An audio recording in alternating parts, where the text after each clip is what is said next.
E aí, queridos, sejam bem-vindos a mais uma mensagem no meu canal, Ricardo Robortella, Clamor pelas Nações. E hoje um tema muito interessante que eu gostaria de compartilhar com você, que na verdade faz parte da minha vida, aquilo que eu acredito, aquilo que eu tenho lutado e aquilo que eu gostaria que os meus filhos, a nação brasileira e cada discípulo de Jesus pudesse viver na plenitude da palavra. E a palavra é liberdade. Em 2 Coríntios capítulo 3, versículo 17 diz assim: Ora, o Senhor é Espírito, e onde está o Espírito do Senhor, aí há liberdade. Esse é um texto muito compreendido, muito falado, mas realmente pouco entendido e pouco vivido na plenitude da palavra liberdade. Por quê? O que o apóstolo Paulo está dizendo é que é necessário que cada lugar, que cada um dos nossos cultos tenha a plenitude da liberdade do Espírito. Meu irmão, minha irmã, o que ele está querendo dizer é que o Espírito Santo quer mover em nossos cultos, na nossa vida, na nossa casa, na nossa família. E a grande pergunta é: quem tem impedido o Espírito Santo de fluir livremente? Eu e você, ou talvez os nossos cultos, talvez a nossa forma de viver. E é sobre isso que eu quero falar. A palavra liberdade é algo tão sério, tão forte, que nações lutam por liberdade. Pessoas lutam por ideias. Por quê? Porque elas querem manifestar a sua identidade. Isso é importante. Mas nós brasileiros, vamos falar, nós brasileiros, nós temos a tendência de abrir mão, talvez, da liberdade por situações. Por quê? Porque muitas vezes nós sofremos da orfandade. O que é a orfandade? A falta de um pai que imprime dentro de nós a nossa identidade. Quando um pai imprime uma identidade na vida de uma pessoa, o que ele faz? Ele consegue ser, não tem que provar absolutamente nada para ninguém. Não tem que fazer nada, não tem que ser nada. A única obrigação do filho é andar com o pai. Queridos, o maior segredo da vida cristã não é o fazer, mas obedecer. E quando você obedece, você é livre. Quando você verdadeiramente obedece, você compreende a mente de Cristo, que muitas vezes os homens estão lutando por poder, pessoas estão lutando por opiniões e lutando às vezes por cargos e opiniões e situações e talvez posicionamentos que nós não fomos chamados para lutar. O nosso lugar é de entendermos qual é a liberdade do Espírito. Deixa eu voltar nesse tema. É muito importante você compreender, queridos, que a liberdade é uma essência de deixar Deus no controle de todas as coisas. E muitas vezes nós queremos o controle. Nós queremos o controle da nossa vida, nós queremos o controle financeiro, queremos o controle talvez da igreja, a gente controla. E o Espírito Santo, ele quer fluir totalmente. 2 Crônicas capítulo 5 diz que quando o Shekinah de Deus desceu, eles estavam ali juntos, mas juntos no chão. É tempo, queridos, da igreja brasileira deixar o profético, deixar o Espírito Santo com total liberdade em Deus. Nós pensamos que liberdade tem a ver com política e não é, com opiniões e talvez partidos políticos, e não é só isso.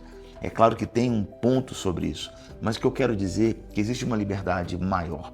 Eu me lembro, na época que nós estávamos ministrando mais vezes em Cuba, nós fomos durante 17 anos, quase todos os anos, ajudar a igreja local, passar um tempo com eles. Anualmente nós íamos fazer isso. Em um dos momentos eu fiz uma pergunta para o Senhor: Senhor, o que acontece nessa ilha?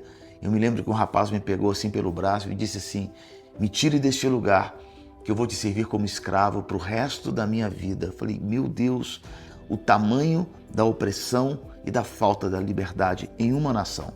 Porém, eu encontrei pessoas dentro da igreja, preste atenção, que estavam vivendo o evangelho de uma forma tão plena, eles sabiam tanto quem eles eram, eles viveram tanto o evangelho, eu posso dizer, na intensidade do mover do Espírito, que eles se esqueceram que eles estavam vivendo num país comunista.